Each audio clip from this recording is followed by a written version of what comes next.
Welcome to The Creative Influencer, where we discuss all things creative with an emphasis on influencers. The Creative Influencer is hosted by John Pfeiffer. John is an entertainment attorney in Santa Monica, California, who represents influencers and other creatives.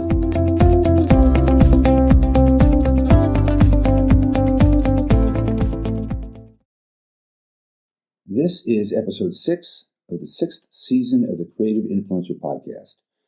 Today, we talk with Kylie Larsen. Kylie is a beauty content creator. Kylie has 2.2 million followers on TikTok. And here's the crazy thing. Kylie started posting on TikTok the week after the COVID lockdowns began. She shares her body positivity message and insights on how she grew her channel. I think you'll enjoy this interview.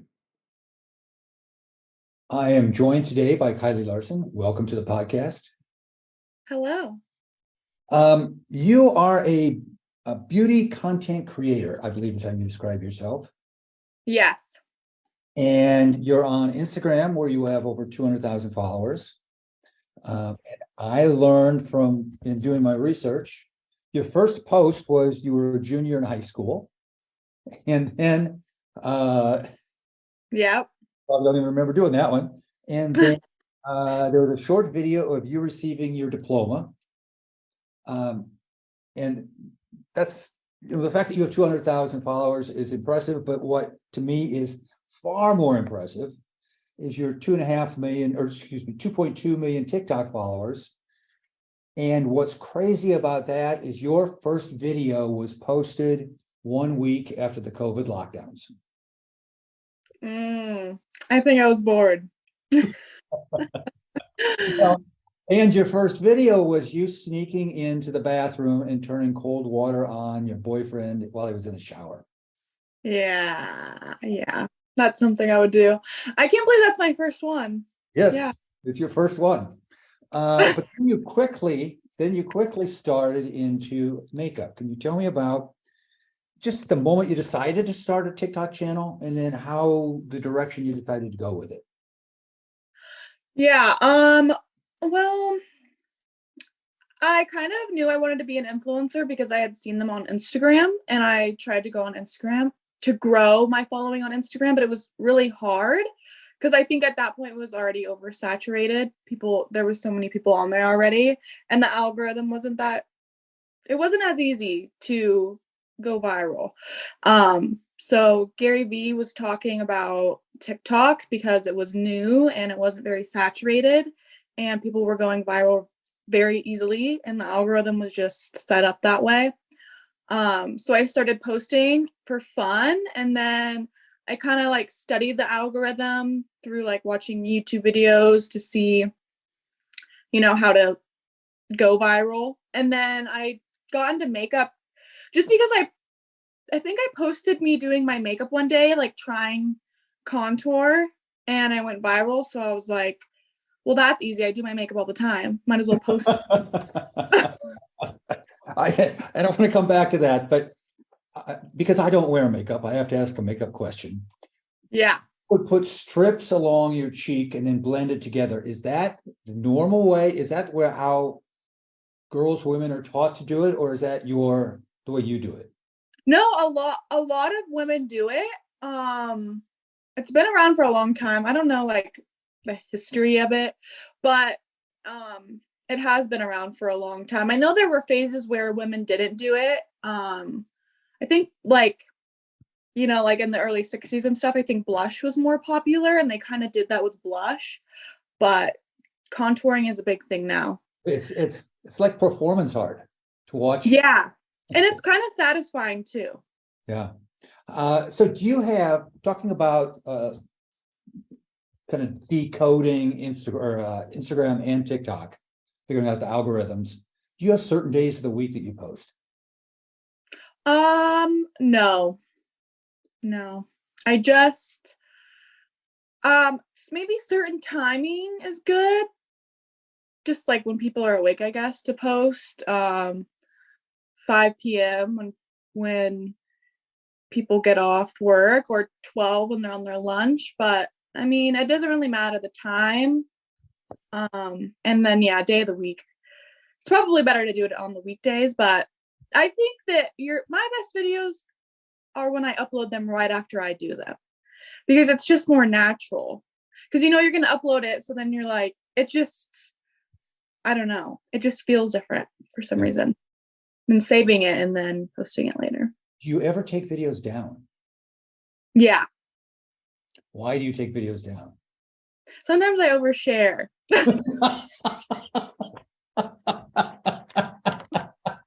And I'm like, oh wait, yeah, you said that. Maybe you don't want people to know. That's an honest answer. One of my other clients has a podcast with another influencer, and the other influencer disclosed that she wanted to lose her virginity. And she had scheduled, she went on YouTube to find out how to do it. And her dad listened to the episode before it happened. Yeah, see, things like that. A little bit of oversharing. Yeah. So you also feature your boyfriend a lot in the videos. Yeah. How is he with that? At first he didn't like being on camera. But until I started making money, and then he was like, oh, I guess it's beneficial. Yeah. And then he's more willing to be on camera. And then your family's also on camera every once in a while. Yeah. How They did don't that? really either. Oh, okay. My mom's fine with it, but my younger siblings that are like Gen Z teenagers, the people that are like watching the videos mostly on TikTok, they don't want to be on there. Yeah. So what are your goals for the channel in 2023? I actually haven't made any goals, except for I just want to be more consistent. I kind of I have spurts of being consistent, and then I get burnt out. And it's also like a creativity thing where sometimes you just have more inspiration and you're more excited about things. But I just want to be more consistent. I think I used to like want to grow more and stuff, but I mean, what makes you grow is to be consistent. So I think that's just my goal. Yeah. So tell me about the creative process. How do you decide what routine you're going to do, or what makeup to use, or is it just what you're going to do for that day, or is it you sit down, have an editorial calendar, and think through the different topics? I usually write down my ideas in like a note on my phone, and then I'll go through and decide what I'm going to do. I used to be better about that. Lately I've kind of just went off of what I want to do that day.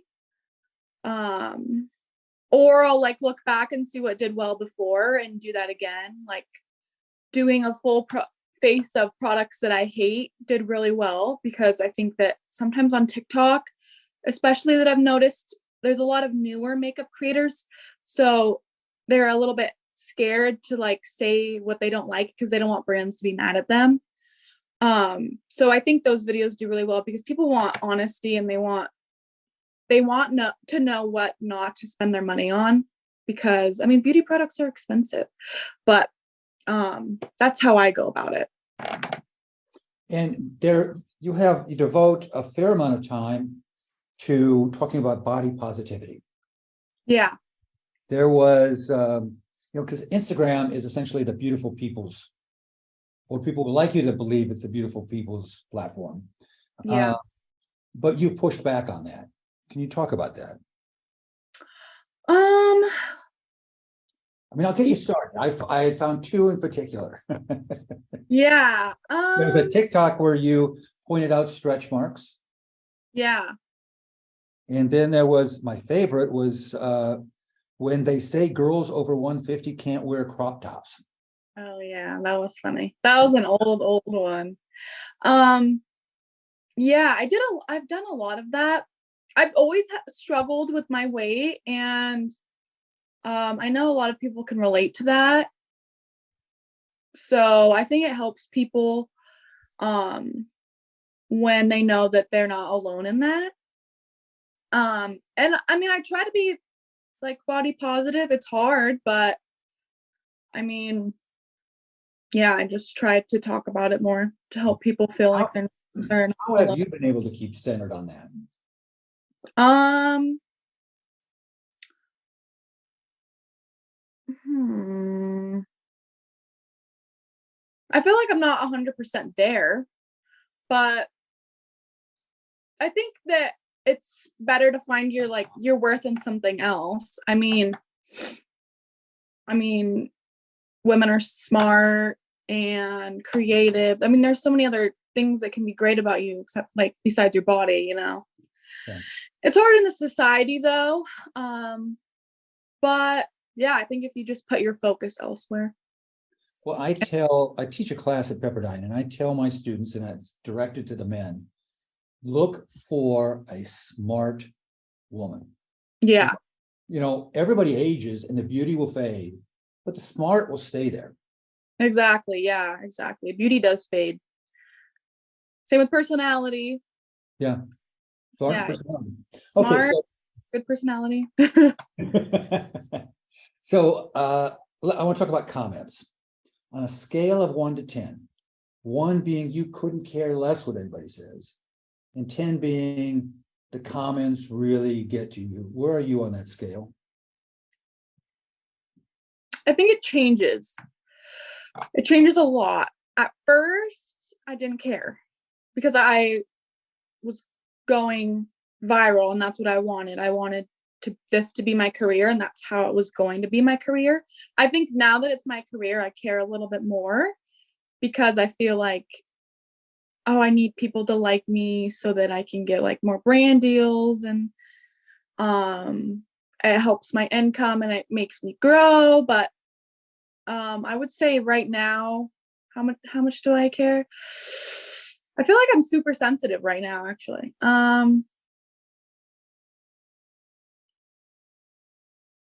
You said 10 would be caring the most Yeah.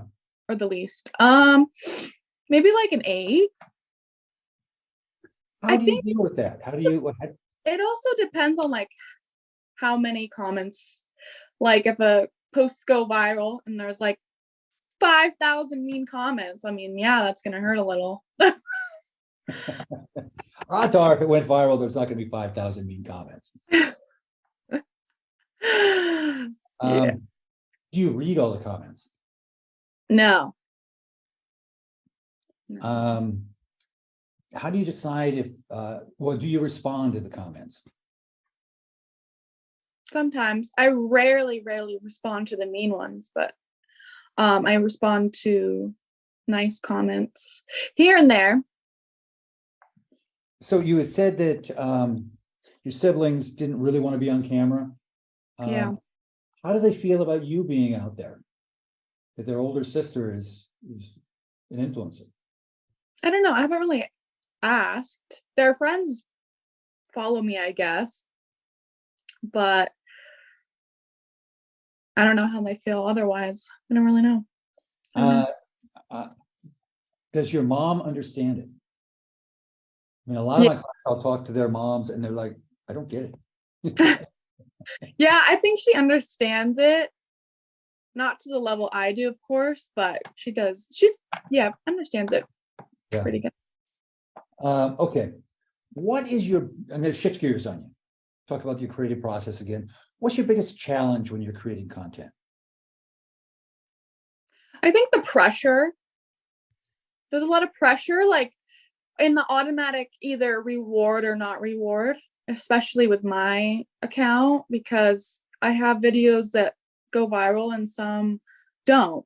Whereas some other creators, their views are kind of all the same. So I think like I anticipate the reward and my brain gets down when I don't go viral. Are you able to predict when a video is going to go viral? You like upload it and say, I killed that one. I think it depends. It depends. So there are certain videos that I know I can do where I know I'm going to go viral. But then there's some videos I do where I'm like, it might not. Yeah. Where do you get your ideas?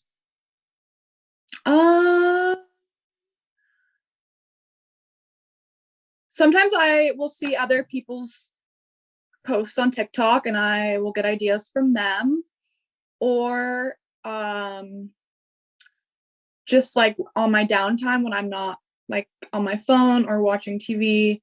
Sometimes like a lot of times in the shower, because then you're not on your phone or TV. You have no noise. Yeah. So I think of new ideas then. What's your favorite video? To watch or of my own? Of your own. Of my own.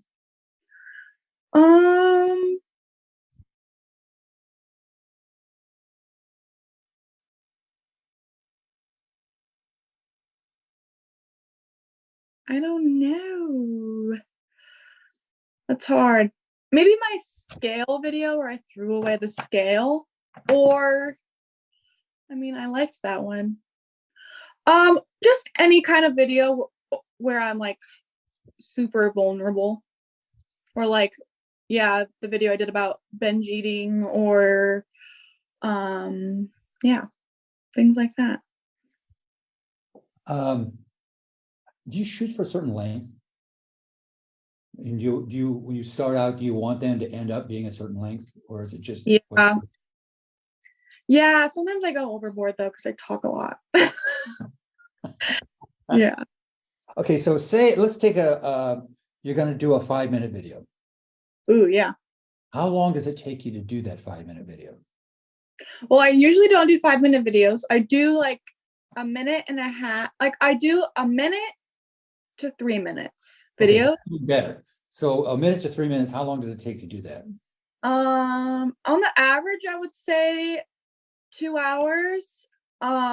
If I'm doing a makeup video, but sometimes it takes longer because like I've done some crazy looks. So sometimes it's taken like, I think maybe the longest was like 7 hours. So on a 7-hour video, how many cuts are involved?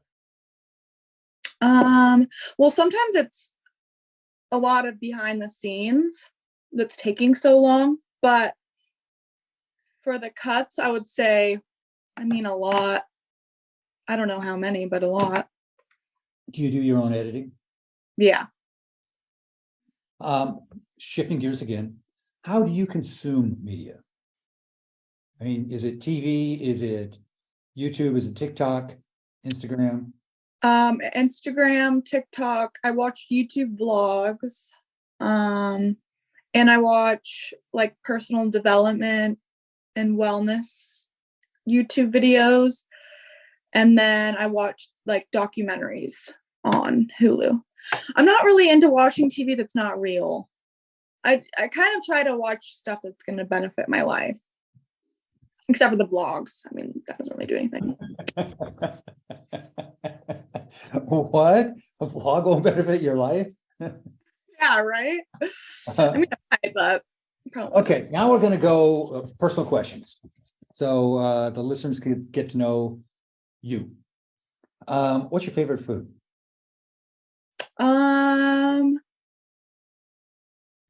I really like Olive Garden. Like as of recent, I feel like people's favorite foods can go in and out. I'm a really big sauce person, but yeah, I like Olive Garden. What's your least favorite food? Ooh, mustard, raisins. Yeah. I'm with you on that. I'm with you on that. Okay, what's your favorite cocktail? There's this cocktail in town, and it's at a Thai restaurant, and it's called a coconut elixir, and it has coconut flakes on the rim, and I think it has vodka. It's good. If you had 30 minutes a day to do anything you wanted, what would you do with that 30 minutes? Work out. How often do you work out? Probably like 5 days a week, 6 days. Mm. Did you say only? No, I said I'm just estimating. No, not only. Only 6 days a week sounds like a lot. I know, I feel like that's a lot. What's your favorite movie?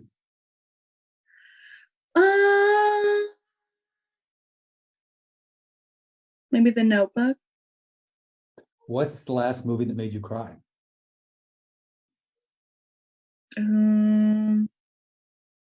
Probably I don't know what movie because I don't watch a lot of movies, but a show. I cried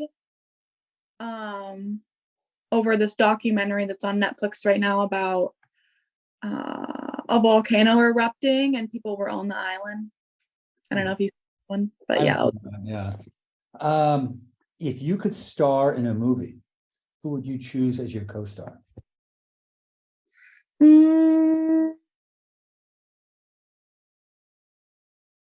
I don't really have a favorite actress, but I would say an actress. I don't know who though. I mean, I guess there are celebrities that I like, but I don't really have a favorite actress, but I don't know. Have people recognized you? Yeah. How was that the first time? Oh my God, it was so bad. I think I was just not ready yet. And I didn't think that I didn't think about how I was going to handle that. So I was kind of awkward. And then I felt bad because I think when you're shy and awkward, it's like you can come off rude if you're like not super friendly. And so I really didn't want to come off rude. And I was scared and I was awkward. So yeah. Where did it happen? I went to like a taco truck in town and she said that she recognized me from my videos, and I don't know what I said, but I think she was like, "Hey, are you famous?" And I was like, "No, haha," or something. I don't know. It was weird. And then she was like, "Oh, I saw your videos." If you had a sash, what would it say? Kylie kills. I came up with that name my junior year when I made my Instagram too. Oh, really? Yeah. What's the best compliment you've received?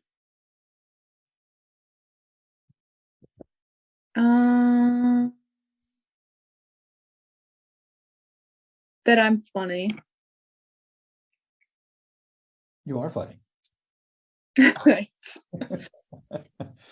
Okay. You had a video, I believe, that most men will be wearing makeup in 20 years. I'm sorry? I did? Yeah. I think I kind of remember that. Do you believe that, or were you just being provocative? No, I kind of believe that. I feel like it'll happen at some point, but maybe not 20 years, but I think it will happen at some point. Even straight men. I mean, even straight men are making TikToks. I think I saw one today where it was like, yeah, I'm a straight man and I wear makeup. This is why. I mean, I think there's a stigma around it. So I think that'll change. Yeah. Okay. So last question for you. Where can people find you on the internet? I have been doing YouTube shorts. So I think it's Kylie Larsen or Kylie Kills on YouTube. And then same with Instagram and TikTok. And then I think that's everything I have. Thank you. This has been fun. That's it for this time. If you enjoyed our podcast, please write a review on iTunes and tell your friends to subscribe. If you have any questions about influencers or suggestions for future episodes, email them to John at Pfeiffer@pfeifferlaw.com. Thank you for listening.